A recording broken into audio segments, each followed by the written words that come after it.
Welcome to CFC Fan TV. What a day it's been. I've just got home, so I thought I'll give a slightly more considered match review to the one that we did in the vlog with Sophie. I think it was nothing short of a masterclass. It was not far off an immaculate performance from Chelsea today.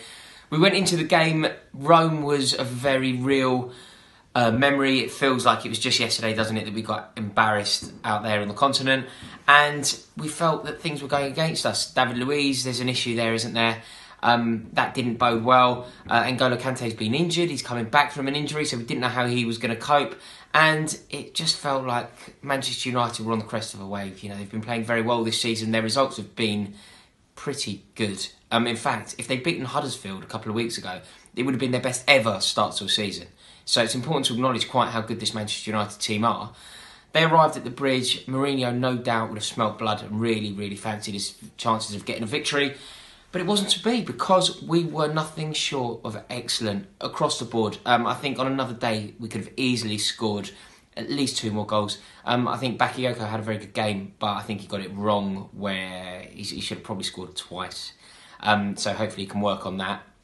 I thought Eden Hazard was nothing. Yeah, it was a masterful performance from him. Dazzling. They couldn't live with him. He was actually far too good for them. I think it was actually reminiscent of being a kid. Remember when you were at school and there'd be a kid that was just too good for you at football? You should have been playing with sort of 2 years above. It looked like that with Hazard. Every time he picked the ball up, Phil Jones was terrified and Ander Herrera was fouling him. They just couldn't live with him. He was so good, and I'm virtually 100% sure that at some point in his career he will win a Ballon d'Or.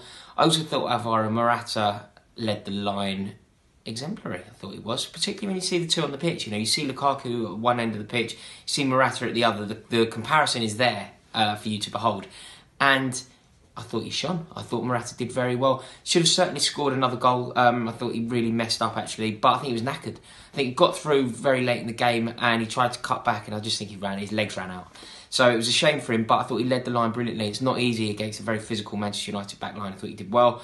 Leaves me on to talk about one man. I think, and before I do actually, I'm just going to acknowledge the brilliance of Andreas Christensen. He's a superstar in the making. There's no doubt that he is going to be one of the best defenders in world football, and we're lucky to have him at our club. Now, I can do this all day, so I'm going to make this very quick, but N'Golo Kante, how good is he? There isn't a flaw in his game. I think as a midfield player, when you think of all of the traits that you need, he has them all. He's about my height. He's very good in the air. He's incredibly combative. When you're playing against a player as physical as Fellaini, it's not easy. Kante won every 50-50 they had. His ball distribution was excellent. The amount of ground he covers is scary. And he is... I mean, we have a lot to be thankful to somebody like Claudio Ranieri for, because, you know, he did very well at Chelsea. It didn't go as we hoped, but he did a lot of good things at Chelsea. But he brought N'Golo Kante to English football, and we are so lucky to have him. He is so good, and I just don't think there's a flaw in his game. And with him in our team, anything is possible this season. Apparently, we've had a terrible season. Tottenham have been dazzling. There's a point in it. Anything could happen this year. So keep the faith, and who knows? Fingers crossed. What a day it's been.